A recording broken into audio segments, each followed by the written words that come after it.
Hi guys, I hope you're doing fine and you were able to read the modules of the subject campus journalism. And by the way, congratulations since you are already doing your job well as a campus journalist in our school.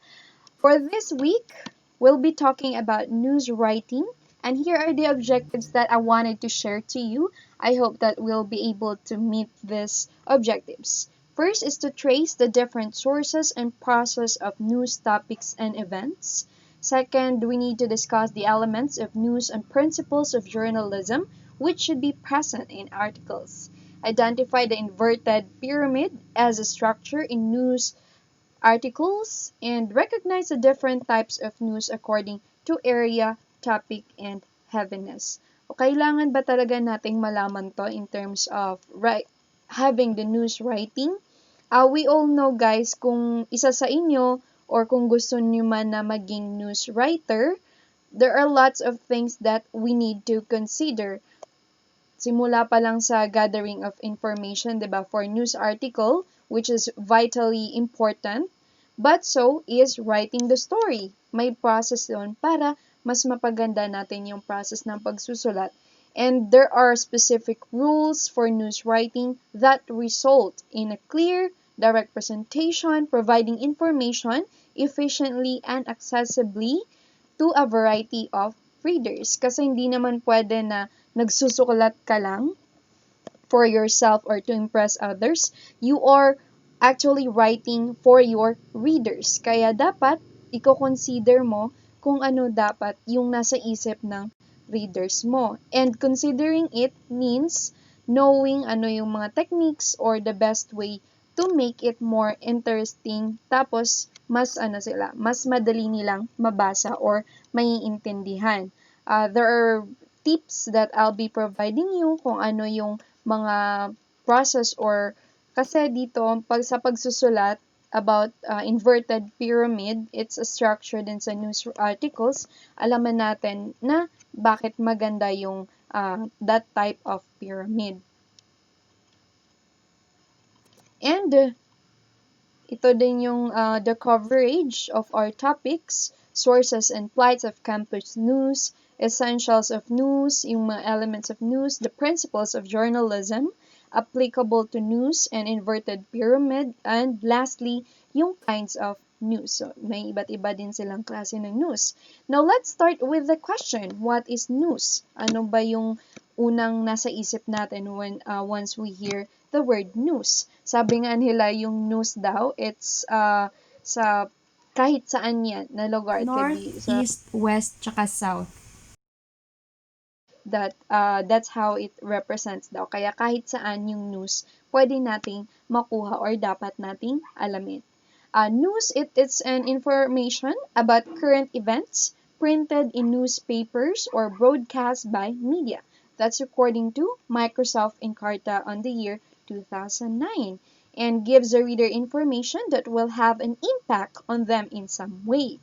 Ito guys, tandaan natin na pag news talaga dapat may impact sa tao. Kaya ikaw, pag news writer ka, you have to consider once you are planning kung ano man isusulat mo, isipin mo kung may impact ba yon. If it's about the school, syempre dapat yung maganda yung impact or nakukuha mo yung interest ng audience. Hindi mo pwedeng kung campus journalist ka sa isang specific school, tapos magsusulat ka ng other news or articles na galing sa ibang school, diba? It will not really have an impact except lang kung if there's an effect or may connection din dun sa nangyari sa isang school natin na sinusulatan. And usually flows from most important to least important. Kaya ginagamit yung inverted pyramid kasi dapat yung pinaka mahalaga talaga yung nauuna.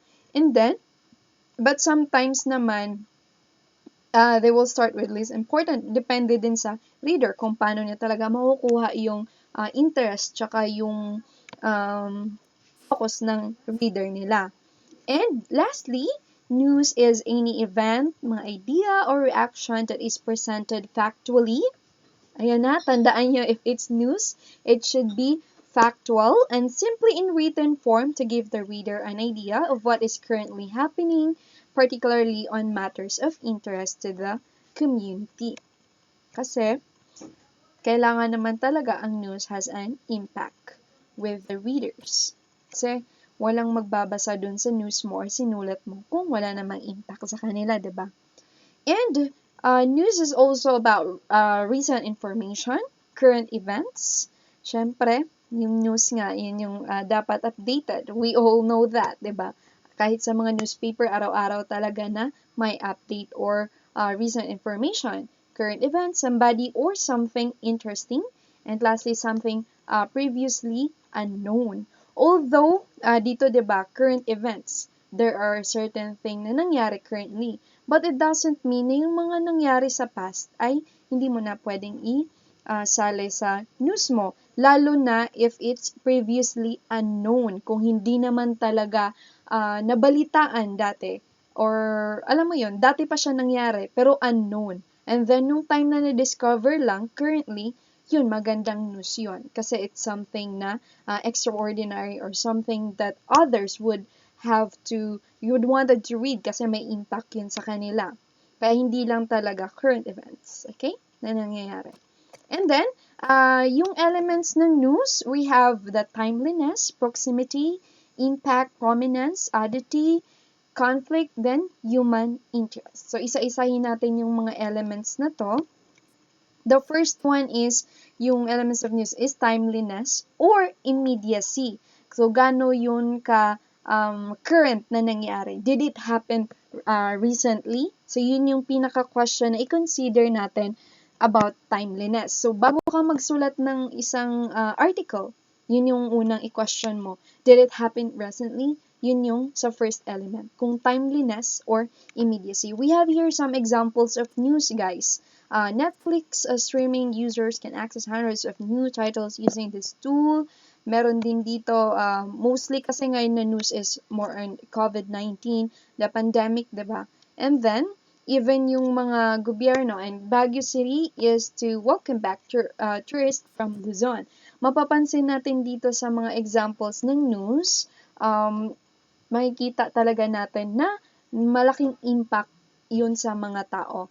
Not just its current na events, but it has something to do with them. Yung mga interest, ba sa Netflix, diba? Marami na ngayon na nanonood sa Netflix, and we have Baguio City about tourists, and we have the COVID-19. Yun yung pinakamahalagang event or pwedeng isulat talaga kasi it's pandemic or halos lahat ng tao ay naapektuhan dyan. And another is proximity or nearness. Is it close to the community? Kung malapit sa community nyo, and yan, malaki talagang impact niyan kasi naapektuhan yun, diba? Ang isang place. And if it's more on, alam mo yung nearness niya. Kasi pag sobrang layo nga naman yung nangyari na event na yon, paano magkakaroon ng impact doon sa mga tao, diba? And we have the impact. How many people have been, are, and will be affected? COVID-19 updates. Yan talaga yung number one in terms sa news. Sabi ko nga kanina, dapat updated yung mga number of deaths, yung recovered, confirmed cases. Kasi nga, it's something na impactful, have been, and will be affected. Kasi kung wala kang knowledge about it, or wala kang narinig na balita, diba, paano mo ma-raise yung awareness ng mga tao, lalo na dun sa community. Basta yun yung maganda talaga. Kung impactful yung news or balita na isusulat mo sa article mo, maganda yon. Okay? That will make your article more interesting at mas nare-reach mo yung mga audience na gustong magbasa about dun sa na event na yun na nangyari. And the prominence, is anyone famous involved? To. Siyempre, ang una talagang kahit naman sa, diba, once sa pagbebenta mo ng product, you really want to consider yung prominence or yung famous involved kasi mas nakukuha mo yung atensyon ng ibang tao, diba? Mas mabilis yung, nila, ang kilik doon sa ginawa mo or even sa article, ganun din. Kung si president ba yan, syempre, malaking yun. Malaking effect talaga yun, yung prominence, sikat, or even yung mga sikat na artista, diba? Yun. Kaya minsan, mm, may time talaga na kung sino lang nasa balita, yun yung sikat, yun yung maganda na news. But there are certain things din na negative na pwedeng mangyari kasi yung ibang tao, 'di ba? We know that. Kahit sa Facebook or kahit saan man sa Google 'yan, na sinasabi natin, naku, maraming problema yung mundo, tapos poproblemahin namin yung mga problema ng artista. 'Di ba? There are simple things na wala namang masyadong impact para sa iba. But others consider it as a news kasi sikat sila. And then it will really get yung attention ng mga readers nila. Okay? And oddity, something highly unusual happen. Kababalaghan ba? So, kasama din siya sa news. But it doesn't mean na pang ano yan, ang isusulat mo is more on paniniwala lang. It should be something na factual din. Something happened. Bawa, yung aso ba, di ba, ang ganda niyan, it's very impactful for us pag nakakita ng tayo. Or kahit napanood sa TV, di ba, something na nangyari. Bawa, yung aso, sinave yung amo niya. Tapos, did something really great. That's a good way. Diba? Sobrang gandang news yun. Kaya kayo, pag kung news writer ka talaga, you have to consider this one of different elements talaga. Kasi it will make your writing na mas maganda. And next element, guys, is yung conflict. To, we know na maraming chismosa or chismoso, but sorry for the term. Pero 'di ba, siguro lahat naman siguro tayo once we hear something, an issue, or we really wanted to know the fact or ano ba talaga yung totoong nangyari, syempre magbabasa ka or you want to research about it, right? Example dito is yung about kay Tano, tapos yung susunod na ano, 'di ba? Yung next na speaker na papalit.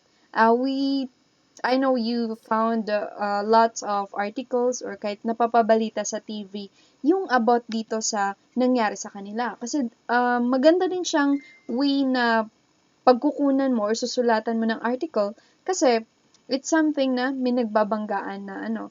Nabawa, yung isa nagdi-disagree doon sa gusto niyang mangyari. There's something na you will learn a lot. Kasi dito, lalo na pag sa government, 'di ba, pag merong conflict talaga, it would, yung sa ibang news writer, gusto nilang isulat yon para i-share sa ibang tao. Kasi government, all the people will be affected about it. And not just that, yung prominence din nila. And yung sinasabi kanina, yung proximity, 'di ba? Tsaka lalo na yung sa impact. And next, we have ito, sa human interest. Ito talaga yung pinaka number one na i-consider mo, 'di ba, as a writer. Kasi pag walang interest yung sinulat mo, or hindi nagkakaroon ng interest yung magbabasa, no matter how good you are in writing, 'di ba? Minsan na babaliwala lang 'yon. For this are the examples ng news, guys, na may human interest. Subsidy program eyed for 13th-month pay of small business workers. Siyempre, lahat ng tao gustong dito sa Pilipinas na nagtatrabaho talaga are waiting for that 13th-month pay. Kaya, ayun, pag human interest, halos lahat ng tao need this type of news. Kaya, sinulat mo ngayon as a news writer. And we also have therapy and the dangers of plant economy. Kasi marami na ngayong, lalo na ngayong panahon ng pandemic na marami ng plantito at plantita, o 'di ba? Ganun kaganda, guys, pag ikaw as a news writer, i-consider mo yung mga elements na to para mas marami kang readers. And essential qualities of news. Ano ba yung kailangan na quality ng news mo aside from those elements? First, accuracy. Accurate ba yung binigay mong information? We have to be very careful of it kasi baka kakasuhan tayo. 'Di ba? Ang hirap, yan din yung hirap talaga pag sa journalism. You have to be responsible enough as a writer. And then yung brevity mo, the clarity, is it clear enough? Or nag-cause ba siya ng nakag-cause ba siya ng confusion sa tao? We have to avoid it.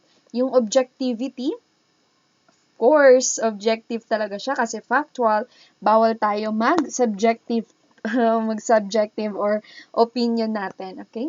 Sa news. And then, kasi more on factual lang siya.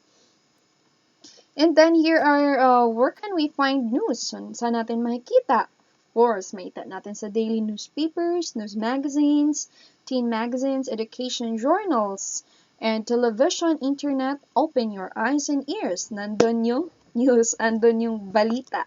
Kahit saan man tayo sulok ng bansa or sa saang sulok ng lugar man tayo mapupunta, araw-araw may news. Kaya maganda na maging news writer. Kaya kung sino yung news writer sa inyo, keep it up. I hope na, kasi daming pwedeng isulat nyo almost every day. Alam mo yun, hindi ka nahirapan na maghanap ng topic kasi everyday may bagong news, may bagong events na nangyayari. And here are the kinds of news. By the way, we have the straight news and news feature. Dito kasi kanina, 'di ba? Kasala sa essential yung brevity. Pero kung minsan kasi mahaba yung news, we could consider it as news feature. Okay? Ang straight news consists of facts reported without elaboration. Di mo na kailangan mag-elaborate. More on facts lang talaga ibabato mo nun.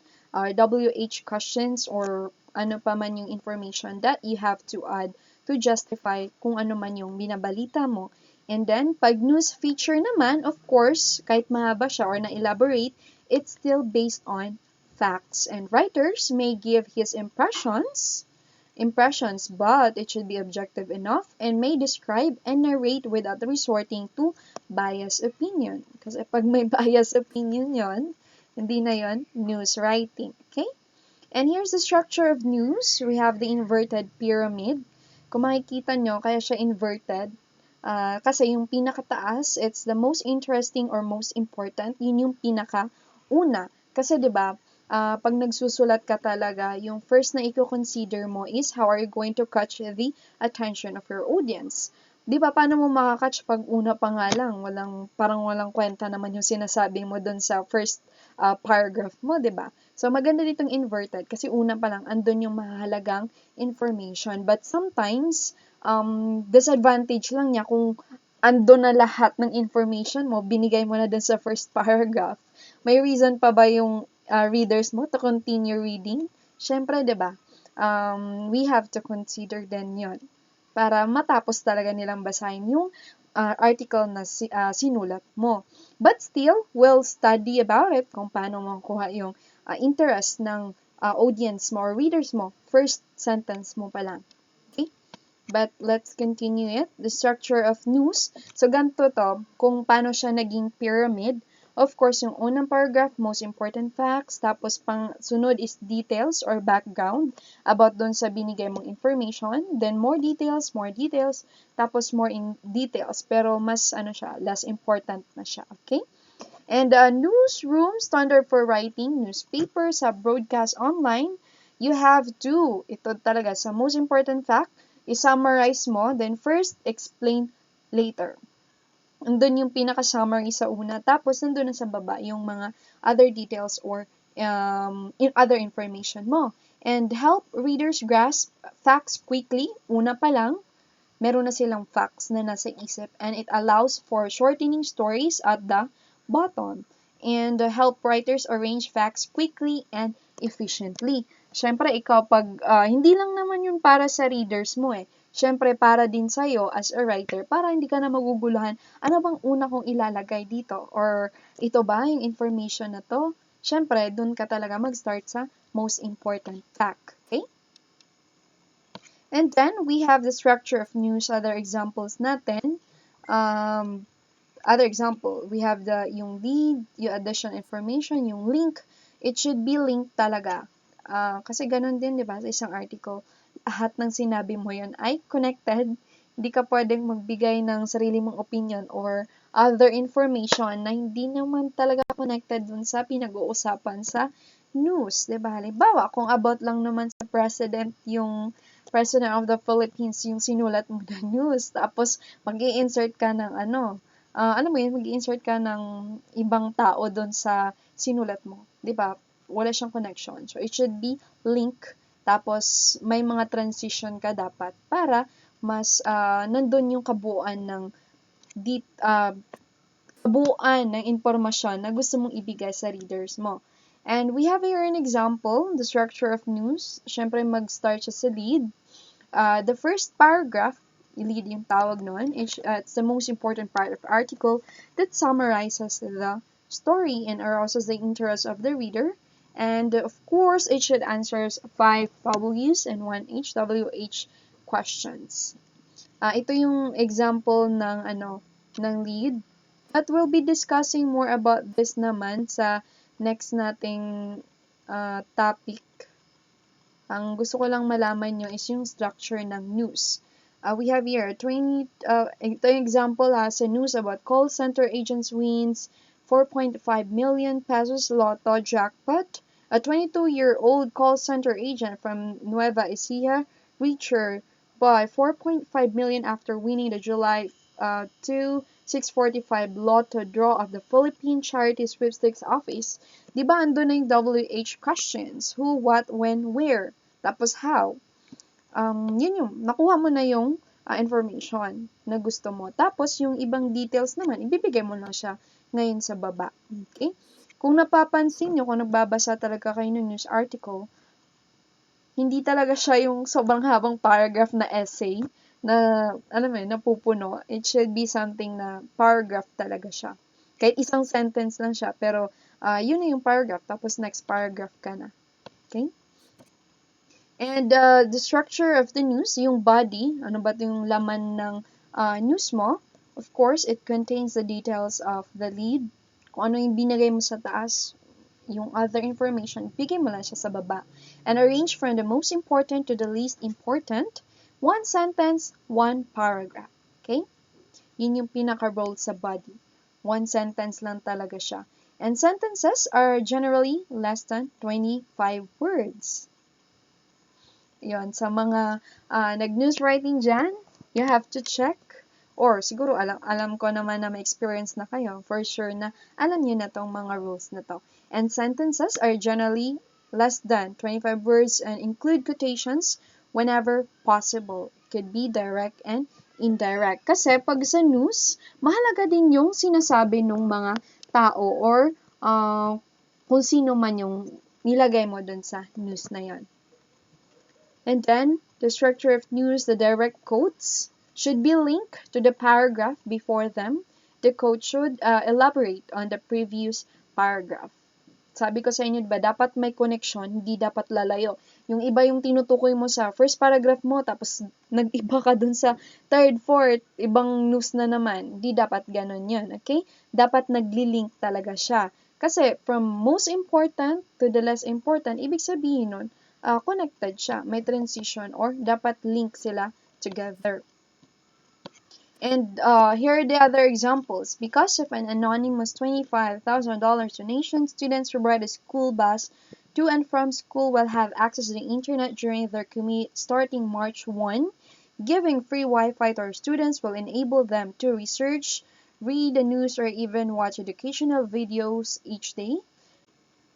Ayan, kung napapansin nyo dito sa direct quote na to, nagbigay sila or binigay ng reader kung ano man yung sinabi nung superintendent or yung pinaka-importanting tao doon sa school na yon. 'Di ba? Kung makikita nyo, connected talaga siya.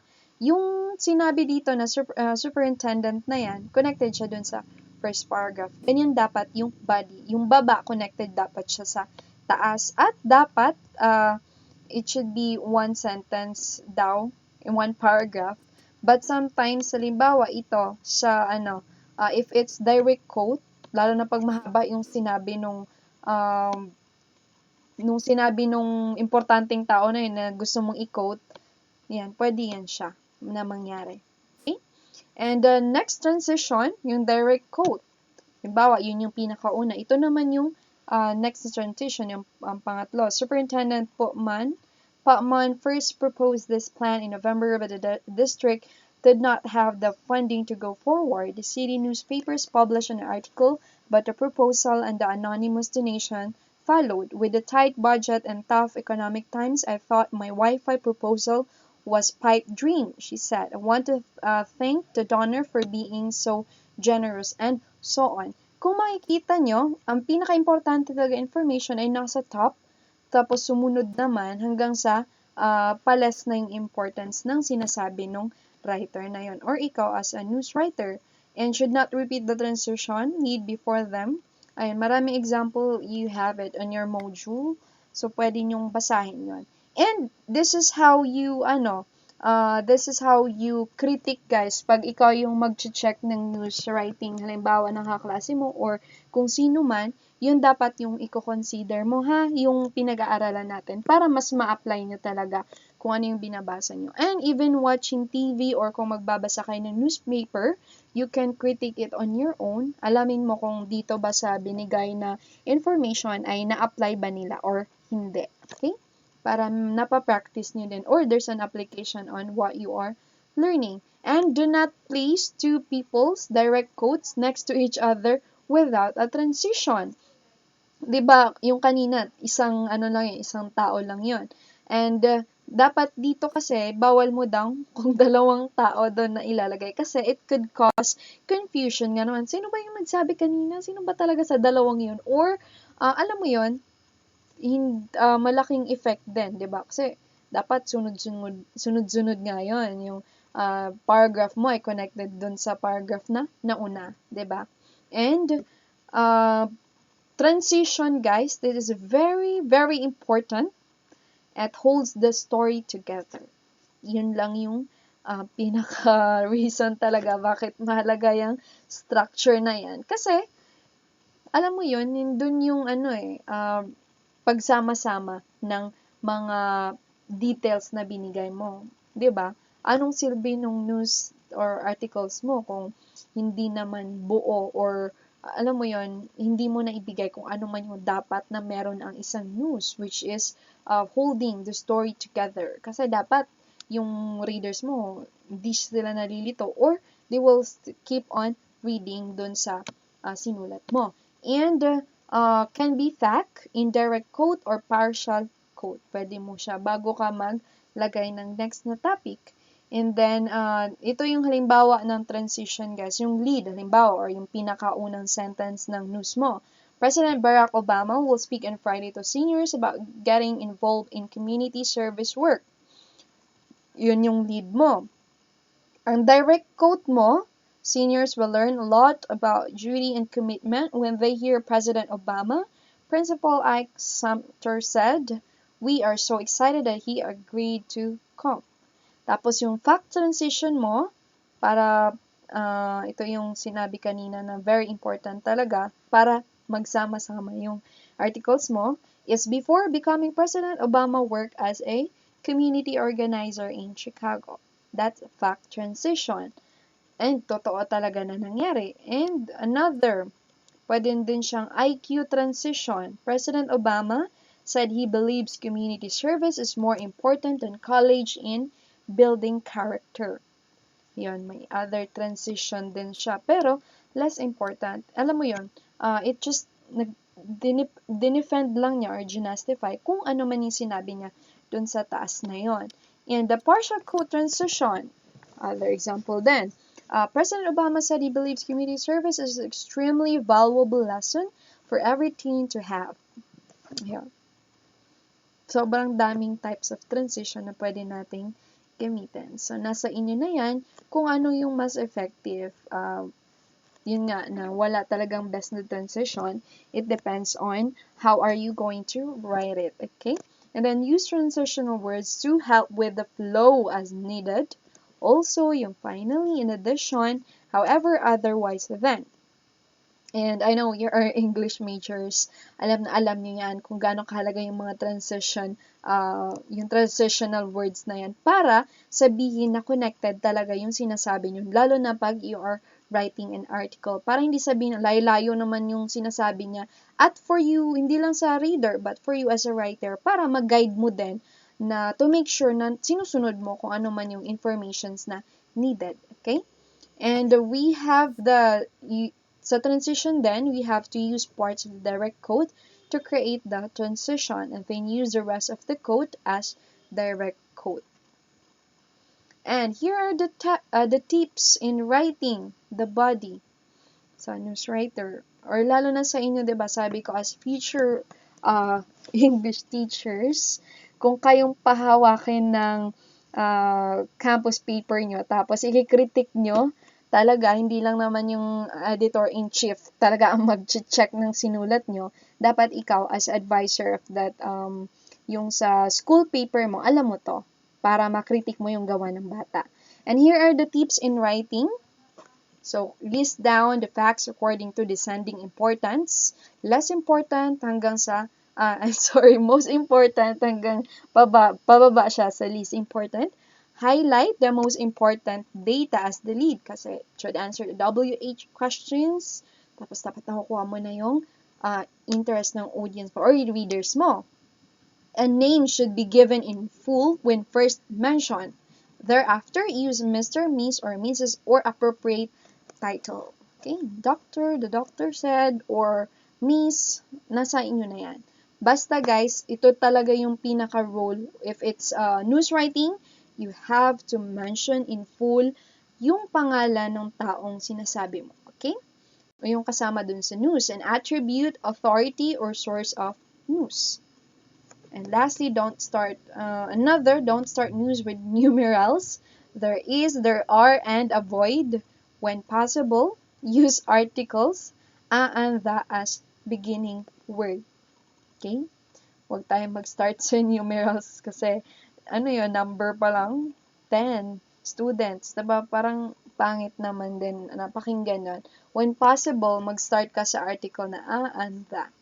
Pag nag-check kayo or nagkikritik kayo, dapat, ito talaga yung i-consider nyo para mas mapaganda lalo yung body ng sinulat mo. I remember this time na my professor asked us to, binigyan kami ng information, facts. Tapos, hinayaan niya kami na magsulat. And, ang pinakamali ko talaga doon is, di ko malilimutan yun. I start with there is or there are things that, sinabi nung, kung sino man yung sinulat namin dun sa news writing na yun. Alam mo yun, it's very, sa akin, mahalaga. Kasi, alam mo yun, nawawala yung pagiging objectivity ng, yung objectivity ng sinusulat mo, di ba? Kasi parang, sure ba talaga to? Or, something na, alam mo yun, hindi masyadong concise yung ibibigay mo. Nadagdagan pa yung mga words, 'di ba? Mas maganda talaga if you use these articles, yung and, tsaka the. Okay? And we have the, make sure your facts are accurate. Ayun. Hindi lang minsan, 'di ba? Tatanungin mo yung kung, tatanungin mo yung mga tao talaga nakakaalam ng information na yon. Make sure your facts are accurate. Ito guys, mahalaga din to. Dapat alam mo kung sino ang pinakatamang tao na dapat tanungin mo about sa mga informations na kailangan mo. Halimbawa ako, may estudyante na nagtanong sa akin, Ma'am, pwede may information about dun sa nangyaring event na to? Even if, I'm part of the institution talaga, pero honestly, may mga certain events din na hindi din talaga kami included. So, I told her na, ay, sorry kasi hindi ako kasama dun sa event na nangyari na yun. Or sometimes, alam mo yun, mas maganda yung sure talaga na yung pinagkukunan mo ng information. And I love na, I know naman, most of you know this type of, tips in writing. And I know you're doing it so well. Kaya, keep it up. Tapos, keep your sentences short. Kasi, di ba, as much as possible, 25 words lang sa isang sentence. And then, one sentence, one paragraph.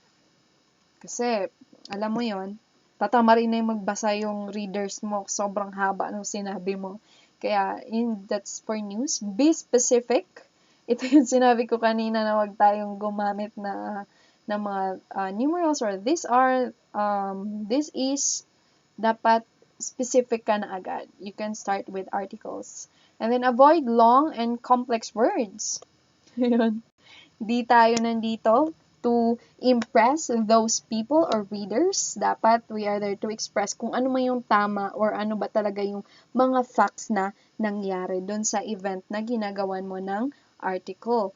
And avoid passive verbs, jargons, and cliches. Kasi, di ba pag common naman nababasa ng tao, something na nawawala din yung interest nila. Tapos mga jargons, for example, ano ba example ng jargons? Halimbawa sa atin, di ba? Jargon na yun sa iba yung pedagogical way, di ba? It's, para sa iba, it's just teaching. So, dapat di natin gagamitin yun. Or, di ba mga doctors, meron silang terms na sila lang nakakaalam. That's jargons. Pero dapat iwasan natin yan. And avoid passive verbs. Yung mga passive verbs, dapat active verbs talaga yung gagamitin natin para direct to the point. Okay? And another, use transitions kasi that will make your paragraph stick together. Parang sama-sama talaga siya in one idea. And then avoid redundancy and repetition. Kung naibigay mo na sa taas, or sa first paragraph, no need for you to keep on repeating it doon sa last. Okay? Dapat i-consider natin to in checking or critiquing a news writing. And then write in third person. Kasi, di naman yan opinion, kaya third person talaga yan. You are there to provide kung ano yung binigay ng mga tao na tinanong mo. And use adjectives sparingly as much as possible because it could make your article more subjective, tapos baka ano na yun, more on opinionated na, di ba? And then, do not editorialize yung mga I consider, or kung ano man yan, dapat di ka nagbibigay ng opinion mo.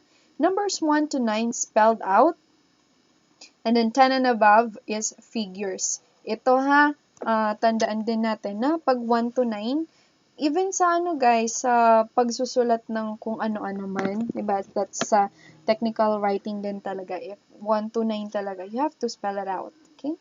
Pag isang or isang number pa lang. Pero pag dalawa na or tatlo, it should be in figures. Here are the 5 core principles of journalism applicable to news. First, truth and accuracy. Sinabi ko din to kanina sa elements, diba? Or sa essentials. Bakit mahalaga yung truth and accuracy? Journalists cannot always guarantee truth, but getting the facts right is a cardinal principle of journalism. Again guys, ang pinaka-cardinal principle talaga ng journalism is getting the facts right. Kaya alam natin kung sino yung pinakatamang tao na dapat nating tanungin to get the information right. Then, independence. Journalists must be independent voices. We should not act formally or informally on behalf of special interests, whether political man yan, corporate, or cultural. We should declare to our editors or the audience any of our political affiliations, financial arrangements, for other personal information that might constitute a conflict of interest. Dapat tayo na independent yung voices natin as journalists.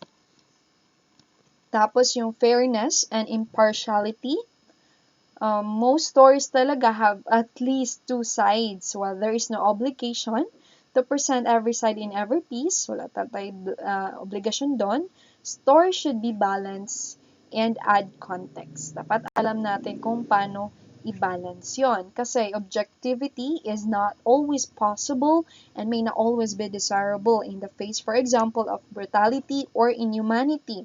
But impartial reporting builds trust and confidence. Kung napapansin niyo, 'di ba? Pag sa TV, pag may pumatay na tao or did something bad, mali yun na talaga. Ang interviewin mo is yung kaibigan or kapamilya. Hindi naman sa mali. You have to consider yung both side, yung good tsaka bad. Dapat matitimbang ng audience mo or readers mo. Kasi sa pagbalita, tinatanong yung pamilya, 'di ba? Ano masasabi, 'di ba? Hindi naman nagsisinungaling or alam mo yon, wala naman sigurong relative or family na sasabihin or sisiraan yung pamilya nila kung mahalaga sa kanila. Pero sometimes din naman nagsasabi din talaga sila ng totoo, 'di ba? So we still have to consider it regarding sa pagsusulat natin ng news. Okay? Lalo na pag ang nagawa is more on brutality tsaka inhumanity. Dapat alam natin na i-consider to, ha? lalo na din sa mga news writer.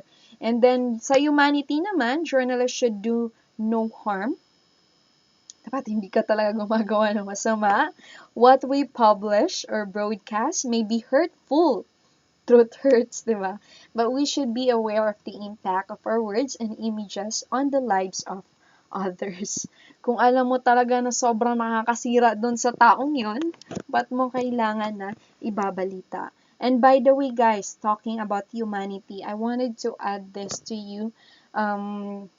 It's kasama siya sa kasi nangyayari talaga siya ngayon mostly sa pagbibigay ng news, although importante siya na information, but this is one thing na gusto kong i-remind sa inyo. At para alam nyo din in the near future, mapoprotect nyo yung sarili nyo. Kasi pag sa humanity, halimbawa is, may isang teacher na napabalita na sinaktan or nagkaroon ng corporal punishment or alam mo yun, pinarusahan or sinaktan yung estudyante niya. What happened is, syempre, binalita, di ba? Ikaw, magbabalita as news writer, you have to give all the facts and details na kailangan para talaga matumbok yung na yun. And that type of news, halimbawa kung teacher yung affected is that's very impactful and it will get the human interest, lalo na dun sa mga chismosa, di ba? Or dun sa mga taong gustong malaman yung totoong nangyari. We have to make sure, guys, na hindi natin ibibigay yung pangalan ng teacher or hindi natin i-broadcast yung pangalan niya. Kasi nandun yan sa Magna Carta for Public School Teachers, guys, na there should be no publicity unless hindi pa napatunayan or hindi pa tapos yung kaso. Dapat hindi tayo nagbibigay ng names na yon. Kasi, you should not do harm to a teacher. We all know kung gaano kahirap yung teacher. Kayo, magiging future teachers kayo. So, alam natin. Kasi there's a specific situation na, I hope that you will watch my recorded discussion dun sa Magna Carta for Public School Teachers for you to review then, na hindi sa lahat ng pagkakataon talaga na in terms of giving information kung ano yung kailangan, objectives, ay kailangan mong gawin. Dapat i-consider natin to sa principles, yung humanity natin. At hindi tayo dapat nakakasuhan dahil sa pagbigay ng tamang impormasyon. Although tama yun kasi kasama yung teacher sa issue na yun at siya naman talaga ang pinakatinutumpok, but we should not provide, it's karapatan ng mga teacher yun, yung publicity. Hindi dapat sinasabi yung pangalan. The next, guys, is the accountability. It's a sure sign of professionalism and responsible journalism. The ability to hold ourselves accountable. When we commit errors, we must correct them, and our expressions of regret must be sincere, not cynical, okay? And we'll listen to the concerns of our audience. We may not change what readers write or say, but we will always provide remedies when we are unfair. Isa to sa guys, sa motto ng isang campus journalist, okay? We may not change what readers write or say, but we will always provide remedies when we are unfair. Most of the time talaga, hindi maiwasan na nagkakamali talaga din even yung mga journalist. But we have to be sincere and we need to regret then dun sa nagawa or sa nangyari. Halimbawa, sa isang newspaper, diba, nagkamali sila. Dapat sa next talaga nila na sa next nila na article or sa publication nila, sinasabi nila doon na we are sorry for this information na nabigay namin which is mali. Dapat yung sasabihin mo doon should be sincere, okay? Not cynical. Kasi kahit papano, maraming sinasabi naman talaga ang tao pag nagkakamali ka, lalo na pag journalist ka. But we have to still provide remedies para kahit papano ay nababawasan din yung pagkakamali natin. Okay?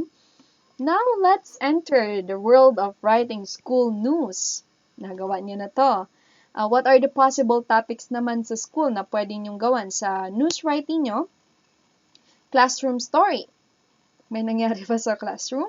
Enrollment story. Lalo na number of enrollments. Maganda yan, guys, na i-news writing nyo. Meeting story, kung nagkaroon ng meeting, the program, party, or story, honor, yung sa mga honors, award story, kasi napaka-impactful niyan, and that's meaningful for the students, diba? It has a human interest.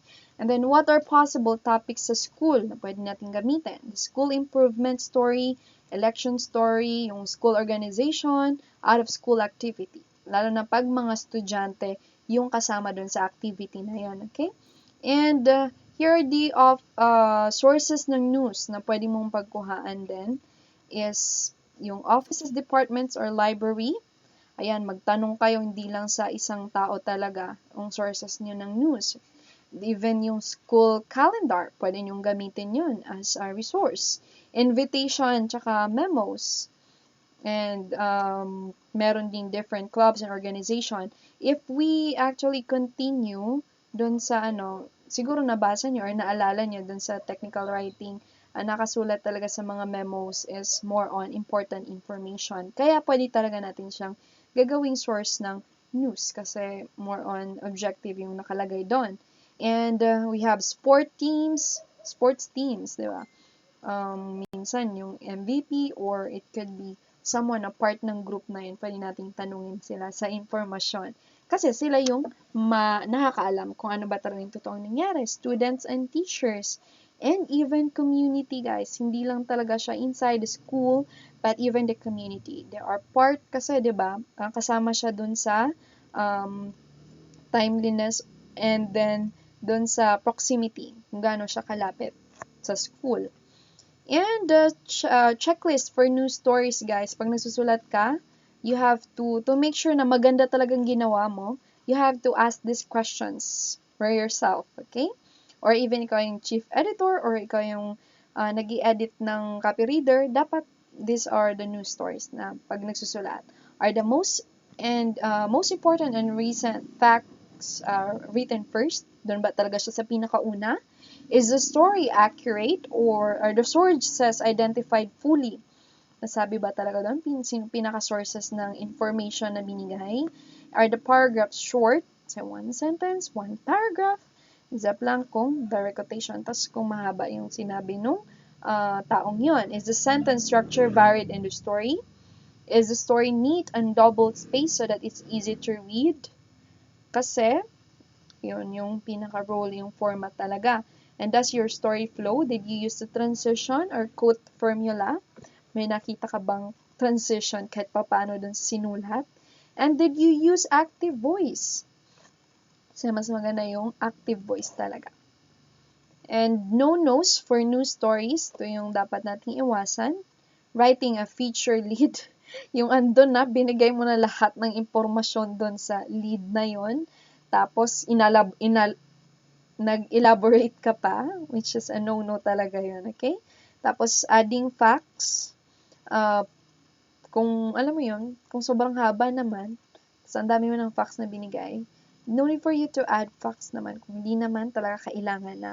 And putting attribution before the quote.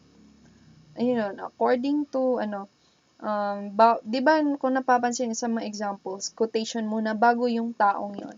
Dapat ganun yun. Hindi pwedeng, Miss Cherise May Galvez said, tadadan-dadan, or yada-yada, di ba?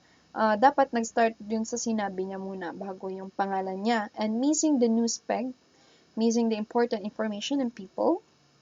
Ayan, kasi dapat talaga sa news, complete yung binigay mo. But there are still, ba yung sabi ko, yung nakasulat sa Magna Carta, na bawal kang magbigay ng impormasyon, lalo na pag yung teacher na yun, at hindi pa tapos yung kaso. Kahit gustong-gusto mong ilagay yung pangalan na yun, but it's a no-no, okay? And stacking quotes, sobrang daming quotes sa isang paragraph, bawal tayo doon. Dapat you have to choose the best na kailangan or connected dun sa article na sinusulat mo. And forgetting to use student quotes, pwede natin gamitin yung sa student. And what will make a difference, guys? Getting the news peg in the lead, yung pinakamahalagang informasyon. Tapos using the correct sources and quotes. Ito naman yung pitfalls to avoid. Editorializing, you become very opinionated in giving the facts. Using first and second person. Keep yourself out of the story. Kasi common error talaga na nangyayari sa pagsusulat. Our school, dapat hiwalay mo yung sarili mo, okay? Dapat first and dapat third person talaga. Okay? Kasi pag sinabing our school, it's still second person. And messy handwriting or poor grammar and spelling, of course.